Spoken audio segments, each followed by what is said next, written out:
All right, guys. Hello. Welcome to a new week on the channel. Black and Gold Breakdown every weekday night, Monday through Friday. May 20th, the Steelers begin OTAs tomorrow. I will be there on Thursday. So definitely tune into the Thursday edition of the show. I'll be giving just my thoughts on what I saw from Steelers OTAs. So that'll be fun. Um, but in terms of today's show, last week I gave the first iteration of my game by game picks. And again, I do two of those a year, the day that the schedule comes out and then the week before the NFL season starts. So I release a couple iterations of those. And so we talked about my Steelers game by game picks. Now we're going to talk a little bit about my overall thoughts on the AFC North, where the Steelers will find their place in the division this year, and what's to come. And as all of you know, the Steelers don't play a division game until week 11 when they face the Baltimore Ravens. And a lot of people were upset about that. If anything, I think that plays into the hand of the Steelers because of the style of football that they tend to thrive in, which is low scoring, let the dirty, let the defense, do the majority of the dirty work.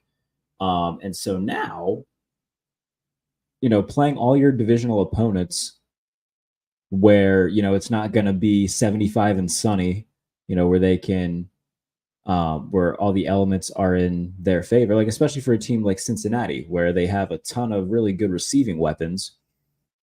And when completely healthy are very, very good. Now, it's going to be a little bit colder weather. The air attack might not be as prolific, especially when they face them in week 18. It's going to be January. It's probably going to be, there's a good chance of snow being a factor in the game. So I'm not too bothered by the fact that they play all of their divisional games in the back half of the year, because I think it plays more into what, the style of football that they play and are going to play, especially offensively, where, they're going to be, one of the more run heavy teams in the NFL, and it'll help them against teams like Cincinnati, who, we're going to let that thing fly all season long. So I'm totally okay with the fact that they don't play, a divisional game until November, because if you get AFC North football in November, December, that plays into the Steelers' hand. At least in my opinion, I think that that's definitely more of a benefit than anything, rather than a curse for the Steelers. I think that that's perfectly fine. But in terms of what I think the rest of the AFC North will look like, in terms of the the hierarchy, I do think the Bengals win the division. I've been really high on the Bengals all off season for a medley of reasons. One, when they're all completely healthy, they're a team that made it to consecutive AFC Championship games. Made it to within a couple plays of making it to consecutive Super Bowls. It was a very good team with a very good quarterback, two very good receivers in Jamar Chase and T. Higgins. You bring in Jermaine Burton as well for the Bengals. Defensively, the secondary was their biggest weakness last year, and they bring over Geno Stone from Baltimore. They bring back Von Bell to give them some good, reliable veteran talent and experience on the back end. Cam Taylor-Britt is a very good corner. So they've got talent on both sides of the ball. That's an underrated defensive group. Losing DJ Reader will hurt. He's now in Detroit after signing with the Lions. He was dealing with a torn quad at the back end of last year. But you look at, the other guys that they have, Trey Hendrickson, very good. Logan Wilson's a good linebacker. Cam Taylor-Britt, Geno Stone. Like, they have good players on the defensive side of the ball. And offensively, it just comes down to, hey, Joey Burrow, stay on the field. And again, a lot of these injuries, are freak things that just happen. But a completely healthy Cincinnati Bengals team is still one of the best teams in the AFC, and a team that I think will win the division in 2023. But I do think the Steelers finished second. That's just how I feel in terms of this team. I just don't see them being worse. Like so many people, we play this game every year where, X media member, Y media member is like, man, I think the Steelers are going to fall off this year. I feel like we've been playing that game for like 5 years, maybe longer. Or the Steelers haven't finished last in the AFC North / Central since 1988. They haven't finished with fewer than 8 wins since 2003. But every year we play this game of like, they're going to win 7 games.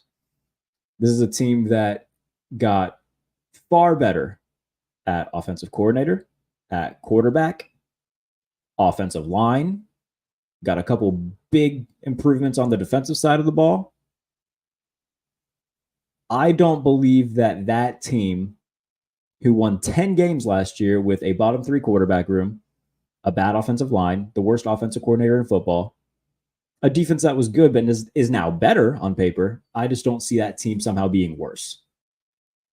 So I think the Steelers will be in second place in the division. And again, if you watch the video on Friday, I have them going 10-7 as of right now and being a playoff team again. I think the Bengals are going to win 12, 13 games. I think Pittsburgh will be in second place with 10, maybe 11. And again, it all depends on how good Russell Wilson / Justin Fields will be in terms of how far the Steelers can go and what their ceiling is.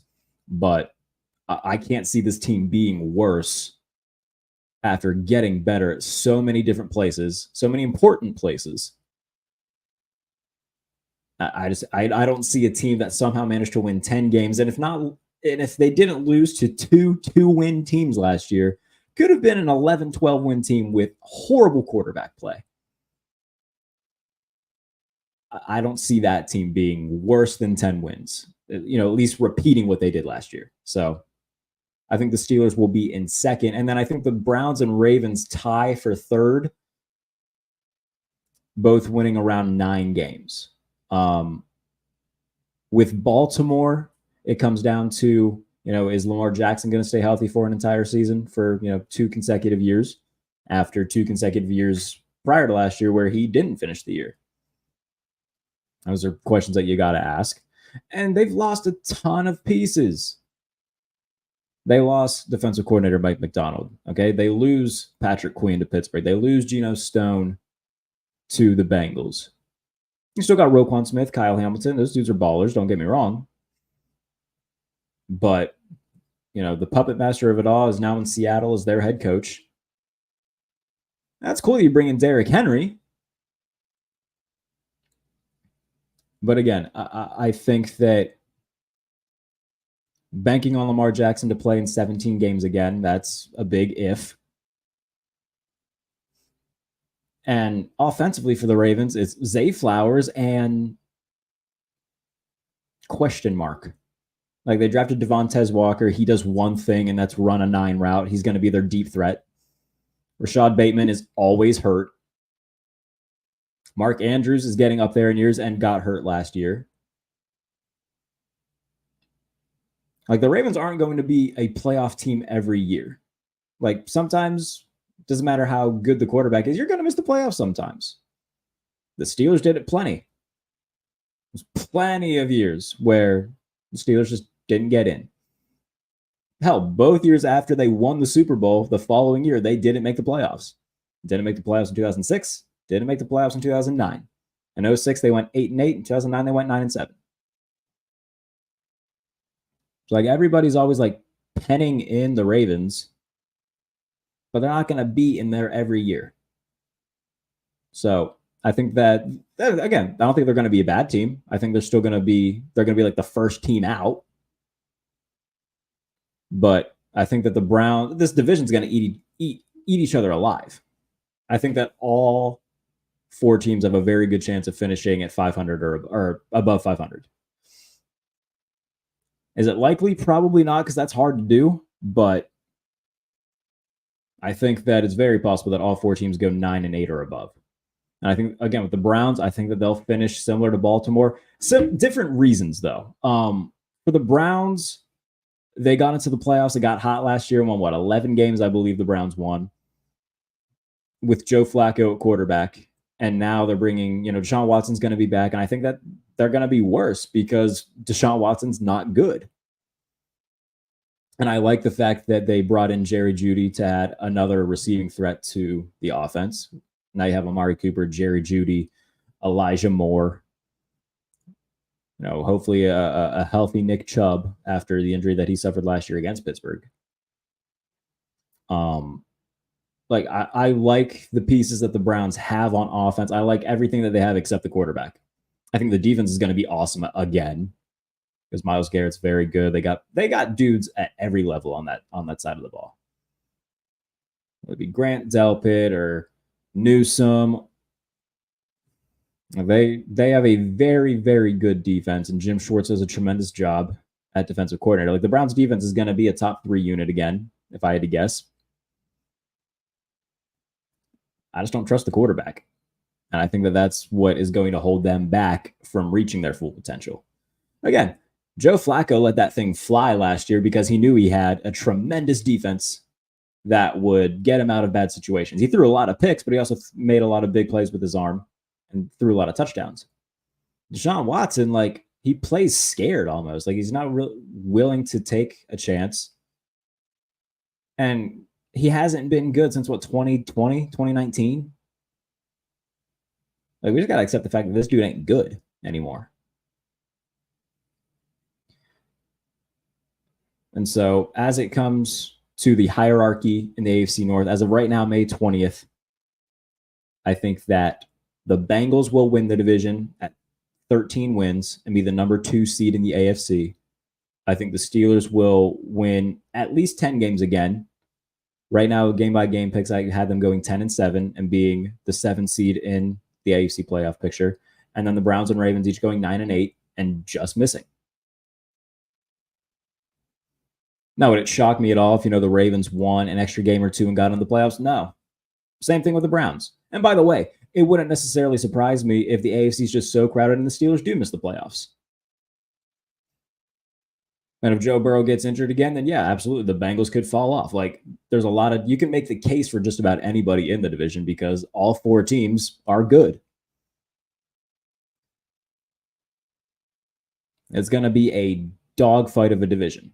And look, it was that way last year.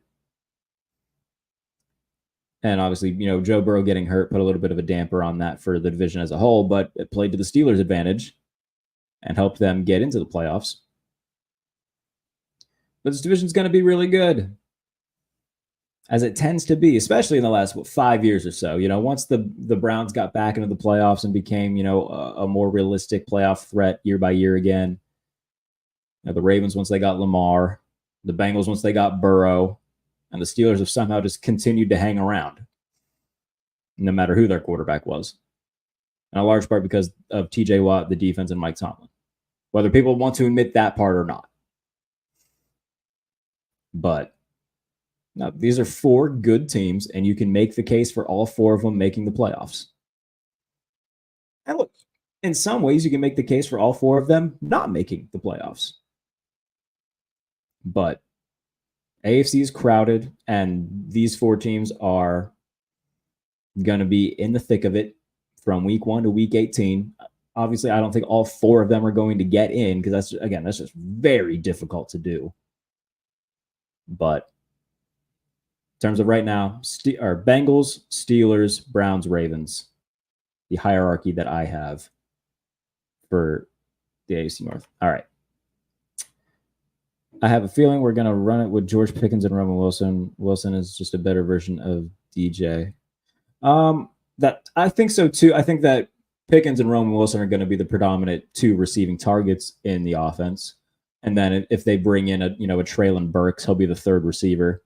He'll be, the 2nd boundary receiver opposite of Pickens, but Wilson will get more targets than he will, if I had to guess. And look, that's fine. That doesn't worry me too much, honestly. Even if they don't get, Cortland Sutton, would you like that? Sure, you would. But if it ends up being Treylon Burks for next to nothing, then okay. Then your top three wide receivers are going to be George Pickens, Roman Wilson, Treylon Burks, Pat Fryermuth mixed in there as well. You can do worse than that. You can certainly do better, and of course, it would be nice to have somebody like a superstar like a Brandon Ayuk, like was widely speculated before the draft, but I just don't see that happening. According to Jeremy Fowler, report on the 49ers and Ayuk are still not close on an extension. Still seems in third month of this that he's the player Omar is looking to do whatever it takes to bring over. I still think that if it were to happen, it would have happened before the draft or during the draft. I think that they're going to sign Ayuk. I would be surprised if it didn't happen. Now, look, could I be wrong? Absolutely, I could be wrong. I can only give you my opinion on it, and my opinion is that they're going to extend Ayuk, and after the season is done, they're going to trade Debo. That's just my overall opinion on it. I think they're sincerely just going to try to make one more run at a Super Bowl with this collection of guys that they have, and then after the season's over, move on from Debo. And I would say before week 1, Ayuk will have an extension from the 49ers. I would be very surprised if they move him at this point. Because if you were going to move him, then why not move him during the draft to get pieces that can help you this year and still try to make a run at a Super Bowl rather than make yourself worse for this year, So if they were going to trade Ayuk, it would have already happened, in my opinion. At least this year. I just don't see them moving him. And I don't see them moving Debo either, because like I said, I think they're going to try to make one last run at a Super Bowl with this current collection of guys as it is. So I just personally don't see them moving on from Ayuk at this point. If they were going to, I think it would have happened during the draft. And some of these things take time. And we see holdouts into camp all the time get resolved during camp. I mean, hell, right now, Courtland Sutton, he's not participating in anything Broncos related because he wants a new deal. So that's a little bit different because, the Broncos aren't built to win now. And Sutton is a veteran receiver who would cost money. So it makes more sense for the Broncos to move Courtland Sutton than it would for the 49ers to trade Brandon Ayuk. Because, again, the 49ers are still in a position where they can win a Super Bowl. But if they trade Brandon Ayuk, I don't know if they're necessarily in that position. So it makes more sense for the Broncos to move on from Sutton because they're going through a rebuild with a rookie quarterback, a rookie receiver who they drafted, who was teammates with the rookie quarterback, Troy Franklin. Tim Patrick's still on the roster. I think Lil Jordan Humphrey's there. I'm trying to think of all the receivers that the Broncos currently have. So, it makes more sense for the Broncos to trade Sutton than it would for the 49ers to trade Ayuk by a wide margin. But I hear you.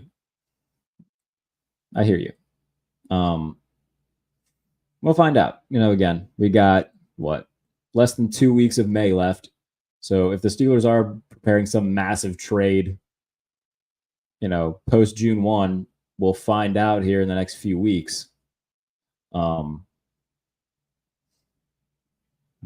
don't be surprised if it ends up just being, Treylon Burks or John Mechie.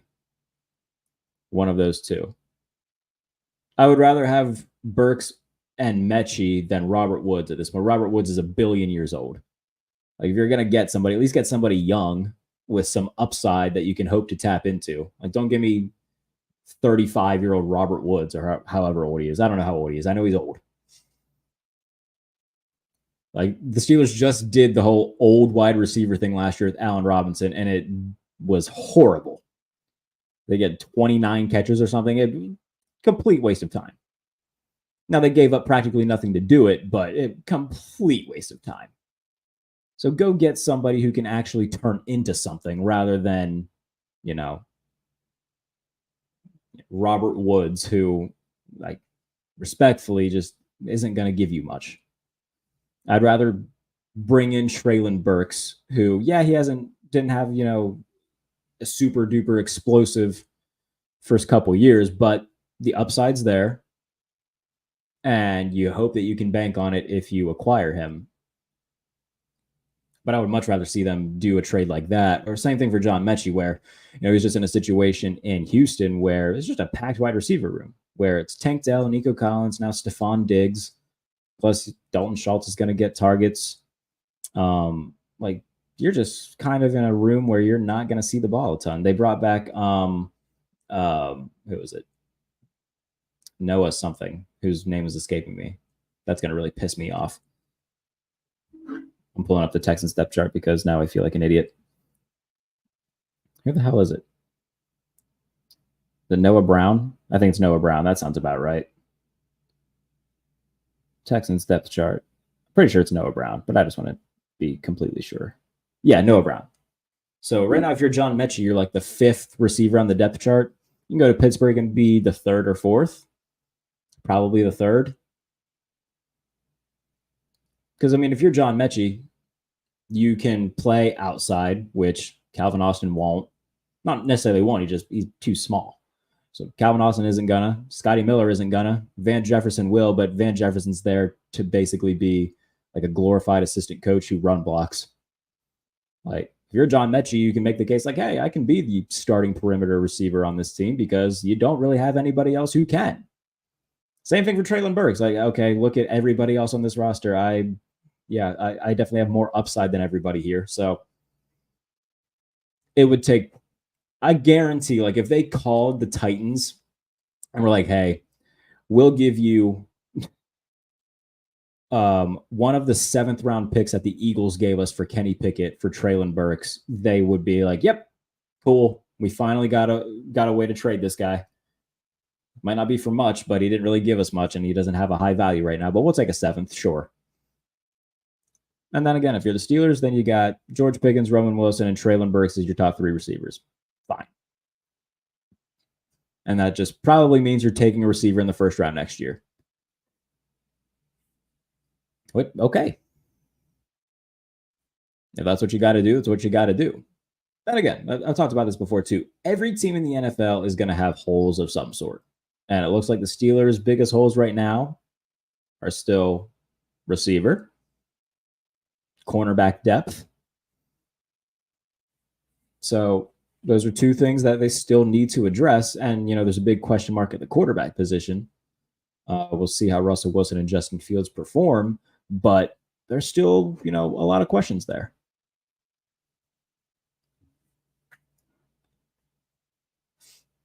But I still do think that this is a team that, as bad as they were last year, still finished to win 10 games.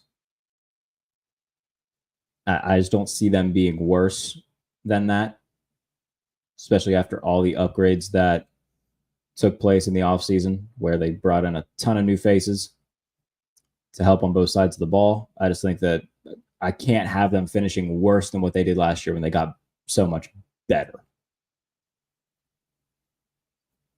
Now, the AFC is still stacked, so right now I still think that if they do get in the playoffs, it's going to be as the 7 seed, which, might not be what people want to hear because they want to see a playoff win.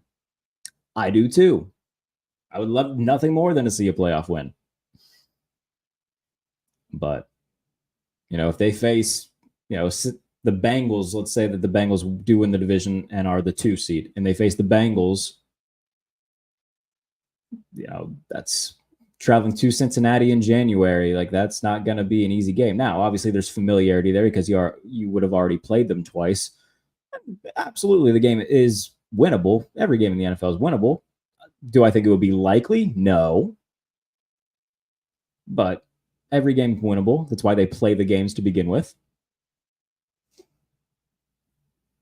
But I think the best case for the Steelers in that case is, like, if the Steelers are a wild card team and don't win the division, the best case for them, in my opinion, would be, okay, hope that the Ravens win the division and that you play them in the wild card round.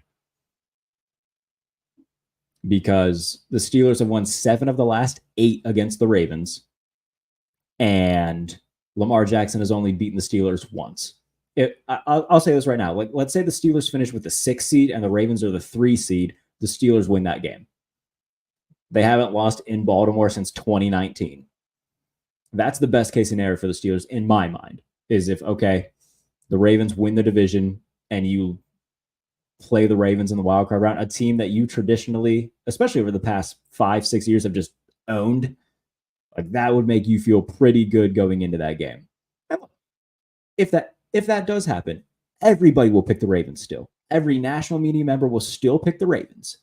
And then if the Steelers would win that game, that would be a huge win. So I think that that's best case scenario for Pittsburgh, because like, look at all the other teams that you'd have to face. You want them to go to Arrowhead and play the Chiefs? No. You want them to go to Buffalo again and play the Bills? No. Or if the Jets win the AFC East? No. Now, if the Dolphins end up somehow being better than expected, maybe, but I don't think the Dolphins are going to be all that. The AFC South, do you want to play the Texans? I sure as hell don't. So I think that the best case scenario for them is, hey, we'll play Baltimore a third time. I think that would be their best shot at winning. And again, sometimes teams just have other teams' numbers. Like, obviously, like Lamar Jackson is, one of the better quarterbacks in the NFL. He just doesn't play well against Pittsburgh. For whatever reason. And Ben Roethlisberger very rarely played well against the Raiders in his career. Some teams, some franchises just have each other's number. So I think best case scenario for Pittsburgh in that situation, if they don't win the division, is, hey, we'll get in and we'll play Baltimore for a third time. We got to go to Baltimore. Okay. Nothing that we haven't done before and won. So I think that's best case scenario for Pittsburgh. Play Baltimore in the playoffs. I think that's your best chance to get a playoff win this year. And again, that's assuming that, the Chiefs are going to win the AFC West, which they more than likely are. I still think the Bills are the best team in the AFC East. Maybe the Jets in that case scenario, but even then, I don't want to play any of those three. I sure as hell don't want to play the Texans. Like, if we're really crossing out the options here, if the Browns somehow win the division, then cool. I'd feel pretty confident as a Steelers fan going into a game against the Browns. But, looking around, like, even like if the Jaguars make the playoffs, like, okay, that means that Trevor Lawrence had a very good year, and I don't want to play Trevor Lawrence. The Texans are going to be good again. Like, there's very few teams that the Steelers can play in the playoffs that I would feel confident about the game in terms of the result. Baltimore is one of those teams. What's up? Defense and offense got way better, except at receiver. Roman is promising, though. Yeah, look, and again, like I said, every team is going to have holes on their roster. Receiver is going to be one of the Steelers' just, needs. And that just means that they'll probably take a receiver in the first round next year. Okay, that's fine. But you can do worse than George Pickens, Roman Wilson, and say Treylon Burks or John Mechie. Is it exactly what you would want? No. Would you prefer a Cortland Sutton? Yeah, and I still think that's on the table. We'll see what his contract situation looks like, and if the Broncos do end up willing to trade him, then sure. If it ends up being George Pickens, Cortland Sutton, and Roman Wilson, you can work with that for sure. One win versus Doug. The Steelers defense is Lamar's kryptonite. Yeah, man, like, he does not play well against Pittsburgh. Just never has. And so that's why I'm saying, like, if they were to face the Ravens in the playoffs, I think they win. And by the way, that would be a wild card game. Imagine the narrative around the Ravens after that. Like, as a Steelers fan, I would eat that up. Everybody finally starts questioning the Ravens, and, it becomes like acceptable to say, hey, maybe Lamar Jackson's a little bit overrated.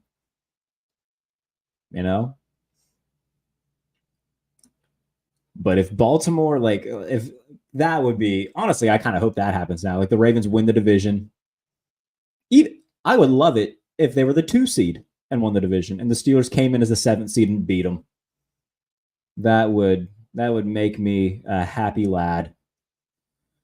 That would be terrific. Just terrific. Oh, that would be lovely. Just lovely, wouldn't it? I'd love that. Absolutely would love it. Have Miami come to Hines. They have no clue how to play in the cold. The thing with that is the Steelers would have to win the division for that to happen. Don't think they're gonna. And I don't think the Dolphins are going to be a playoff team. I think the Dolphins have hit their ceiling with Tua. It's a low ceiling. Like, yeah, you can be a fun team in the regular season and like commit to the bit of LOL, our team's fast. That's cool, dude. Until you got to go to Arrowhead or Buffalo or Pittsburgh or Cincinnati or Baltimore. You know, all the teams that you got to play and get through to get to the Super Bowl. The Dolphins are 2-20 in their last 22 games and games played under 50 degrees. I'm not worried about the Dolphins. Not in the slightest. Not even a little bit. They are a good regular season team as long as the conditions are perfect for them. But you put them in any sort of adverse weather conditions, they aren't good. The numbers back that up. I'm not worried about the Dolphins. Not worried about the Dolphins at all. So, like I said, there's few teams in the AFC that I would feel comfortable with the Steelers playing in the playoffs. Of like realistic playoff teams. Like people would be like, oh, the Broncos. Yeah, well, the Broncos aren't, they'd be lucky to win 5 games this year. But if they play Baltimore, I think that that's a game that you, as a Steelers fan, should go into it and be like, okay, they could win this game. They routinely beat the Ravens. I'd be completely inverse if they played the Bengals.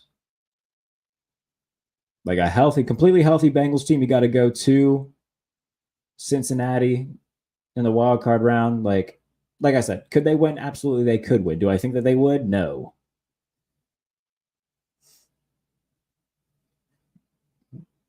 So I think the Bengals are very good. And again, if the Browns somehow won the division, would you feel comfortable about playing the Browns in Cleveland? Yeah, you'd feel pretty comfortable with that, sure. But the Ravens and Browns would be the two that I'd be the most comfortable with. I don't want to watch them play the Texans. I watched that last year.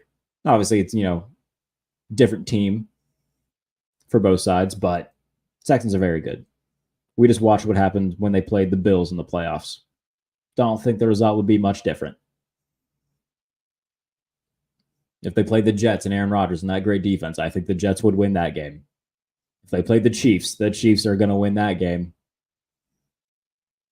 So there's very few teams that I feel confident in them right now. And look, by week 9, if Russell Wilson's playing awesome and the offense looks great and the defense looks great, then yeah, my tune will definitely change, especially if they're like 7-2. Or, if they decide to go to Justin Fields by like week 4 and they win a string of games in a row and they're looking really good. And, by like week 11, they're 6-4, but very hot. And it's clear that the offense is better, then yeah. But as of right now, there's a select number of teams that I feel confident in them in. But again, the current hierarchy for me in the AFC North, Bengals, Steelers, Browns, Ravens. Browns, Ravens tied at like 9-8. The Bengals, the 2 seed in the AFC at around 13 wins. The Steelers at 10 wins, coming in at the 7 seed in the AFC. And again, I do 2 of these a year in terms of game-by-game picks. So the second one comes out the week of week 1. So still got a few months until that happens. But in terms of, we'll do some channel plugs here. If you're not already subscribed to the channel, please do so. Again, and if you're just joining, I will be at OTAs on Thursday. So definitely tune in to Thursday's show because it's just going to be, hey, what did I see at OTAs? What are my overall thoughts about, what went down? So I will be at OTAs on Thursday. So be sure to tune into Thursday's show to be a good one. Like the videos, watch all of them, subscribe to the channel, do all that good YouTube stuff. And if you want to keep up with me on Twitter, follow me at JBaileyNFL. A few pieces on USA Today came out today. I did the write-ups for my division predictions 1.0. So every team, every standing, nuggets about all 32 teams. That's over on Touchdown Wire for USA Today. And then I did a piece about Trevor Lawrence. So go and read those. But yeah, definitely subscribe to the channel, as well as if you want to stick on the channel, I did the NFC East preview show today with Jess Navarez of DallasCowboys.com, which is a very fun show to do. So you can watch that on here, or you can listen to the Pump Fake wherever you get your podcasts. So yeah, a lot of stuff from me today, especially. And then of course, continue reading the written Steelers coverage at BehindTheSteelCurtain.com. SB Nation's dedicated Steelers coverage, to which I am the deputy editor. So keep up with all my content. Absolutely. And again, if you want more of me on social media, follow me at JBaileyNFL on the app formerly known as Twitter. I'll stay on for a few more minutes. You got any more comments, questions, throw them in the chat, whether you're watching on YouTube or Twitter. I'll stay on for a few more minutes. We'll answer some questions, and then we'll get on out of here. Gonna actually check something just real quick to see where I'm at with it, but there should be, in the coming days, coming week or so, going to be doing a sit down with a player. It's not a Steelers player, so it's going to be more geared toward the Pump Fake side of things. But again, if you're a Pump Fake Plus subscriber, it's $2.99 a month. You can submit your questions to be asked to said player, and I'll announce it once it's all up and ready. Again, if you're a Pump Fake Plus subscriber, it's $2.99 a month. You can submit your questions to be asked to said player, and all future players that I have on, and every show that I do when I have, one of my other friends in the NFL media sphere on, you can submit your questions to be asked to them during the show. So that's a couple of the perks that you get with being a Pump Fake Plus member. So if that sounds interesting to you, absolutely become a member. Shout out to Justin Mimer, who is a Pump Fake Plus subscriber. I appreciate you. So Justin has the chance to ask this player questions, ask all the media members questions. It's a good time. But yeah, I'll put it in the community tab once it's when the date and stuff is all finalized. But yeah, it'll be a good show. I'm looking forward to talking to this guy. He's it'll be good. Like I said, I'll put it in the community tab when it's all arranged. Looking forward to all your content. I appreciate you, Coach C. Appreciate you very much. Like I said, I'll stay on for a couple more minutes. You got any sort of questions, comments, Steelers related, NFL related? Doesn't even have to be Steelers related for these last couple. Go ahead and drop them.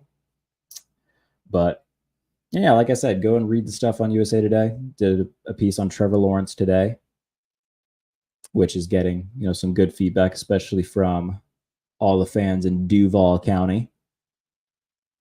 And then, yeah, if you want to see my record predictions for every other team, you can either go watch the Pump Fake that I did with my good friend Mike Tenier this past, Friday, or you can read the written version of it on USA Today. So plenty of places where you can find it. Plenty of places where you can find it. And excuse me, if you just Google me, I'm sure that those two should be the most recent ones that pop up, so you can read them there. But again, I'll stay on for another couple minutes, and then if we get any more questions, I'll happily answer them. If not, then we'll roll into Tuesday. What are we going to talk about tomorrow? Maybe just another potential targets type piece where Cam Sutton's still available. Nothing's really moved on that yet. Plenty of other corners still there. Stephon Gilmore, Xavier Howard, safeties. Justin Simmons is still available. So maybe just a little bit of a what's what there. But we'll see what tomorrow's show will end up bringing. But yeah, OTAs start tomorrow. So we're definitely going to talk about OTAs. And like I said, I will be at OTAs on Thursday. So definitely tune into Thursday's show. I'll give you all my notes on what I see at OTAs, who looks good. Gonna be some good stuff. I cannot wait to be down on the south side. And by the way, I'm going to be at multiple mini camp practices as well. And I will be at several of the training camp dates as well. So all of the Steelers off-season coverage, absolutely subscribe to the channel for all of it, because I'll be here to give you all my thoughts from what I see firsthand. Anyone notice how much the Ravens lost this offseason? They lost a good bit. That's what I'm saying. I think that they're not going to have as many splash plays defensively, which helped them in a lot of their big games. Like the 49ers, they had 5 takeaways. Against Detroit, they had a good number of takeaways. Against Seattle, they had a good number of takeaways. Like, that's not going to carry over. And just the lack of firepower offensively. I understand that you brought in Derrick Henry, and that's great, but you're going to have more answers than a 30-year-old running back. So I'm not trying to dunk on Derrick Henry. He's awesome, but outside of Zay Flowers, who are they throwing to? I don't know, man. They're not going to make the playoffs every year. No team does. Even as great as the Steelers were with Big Ben, there were years that they missed the playoffs. Both years after they won the Super Bowl, they missed the playoffs the next year. These things happen. So, especially in a crowded AFC, like, yeah, Brady and Manning were tearing it up, and if they were healthy, you knew that they were going to win their divisions. But again, they both played in really bad divisions for a long time, and it wasn't as crowded as a conference as it is now, where everywhere you look in the AFC, there's another star quarterback. So it's much more parity in the conference now than there used to be. Yeah, I think the Ravens will take a step back personally. But I think this is a good place to call it. And again, if you're not already subscribed to the channel, please do, especially if you want all the Steelers offseason coverage, especially reports from OTAs, mini camp, and training camp. I will have all of that. OTAs kick off tomorrow. I won't be there till Thursday. So tune into Thursday's show for all my news and notes from OTAs. That would be a fun time. And then tomorrow, just a little bit of house cleaning stuff, I guess. We'll talk about some free agency stuff. We'll talk about how the players seem to be really buying into the Arthur Smith offense already. That's good news. So really just tomorrow, more of, touching on some news topics. I'll give you my opinion on some of it. Obviously, you guys can be part of the conversation in the comments, and we'll have a good time for, about 45-ish minutes. So appreciate everybody for tuning in. As always, I will see you guys tomorrow evening for another edition of Black and Gold Breakdown. Have a lovely night.